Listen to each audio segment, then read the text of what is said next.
ସବୁଠାରୁ ଭୟଙ୍କର toilet. Toilet କଥା ପଡ଼ିଲେ ମନେ ପଡ଼ୁଛି ସ୍ୱଚ୍ଛ ଭାରତ ଅଭିଯାନ କଥା, ଯାହାର ବିଜ୍ଞାପନ ଆଜିକାଲି ଟେଲିଭିଜନରେ ଦେଖିବାକୁ ମିଳୁଛି। ହେଲେ ଏଠାରେ ଯେଉଁ ଟଏଲେଟ୍ କଥା ଉପସ୍ଥାପନ କରିବାକୁ ଯାଉଛୁ, ଯାହା ବିଷୟରେ ଜାଣିଲେ ଆପଣ ଚିନ୍ତାରେ ପଡ଼ିଯିବେ। ପ୍ରଥମେ ଆପଣ ଭୟ କରିବେ, କାରଣ ଏହାକୁ କୁହାଯାଏ ବିଶ୍ୱର ସବୁଠୁ ଭୟଙ୍କର ଟଏଲେଟ୍। ଏହି ଟଏଲେଟ୍ଟି ରହିଛି 8500 ଫୁଟ ଉପରେ।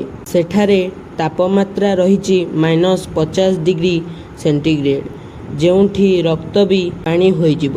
ଟିକେ ଚିନ୍ତା କଲେ, ସେଠାରେ ଟଏଲେଟ୍ଟି କିଏ ତିଆରି କରିଛି? କିନ୍ତୁ ସାଇବେରିଆର ବୈଜ୍ଞାନିକମାନେ ଅଲତାଇ ପାହାଡ଼ ଉପରେ ସେମାନେ ନିଜ ବ୍ୟବହାର ପାଇଁ ଏଭଳି ଟଏଲେଟ୍ ନିର୍ମାଣ କରିଛନ୍ତି, ଯାହାକୁ ବିଶ୍ୱର ସବୁଠୁ ଭୟଙ୍କର ଟଏଲେଟ୍ ବୋଲି କୁହାଯାଉଛି। ତେବେ ଏହି ଟଏଲେଟ୍ଟି ଏମିତି ଏକ ସ୍ଥାନରେ ତିଆରି ହୋଇଛି, ଯାହା କଥା ଭାବିଲେ ମଣିଷ ଟଏଲେଟ୍ କରିବା ହିଁ ଭୁଲିଯିବ।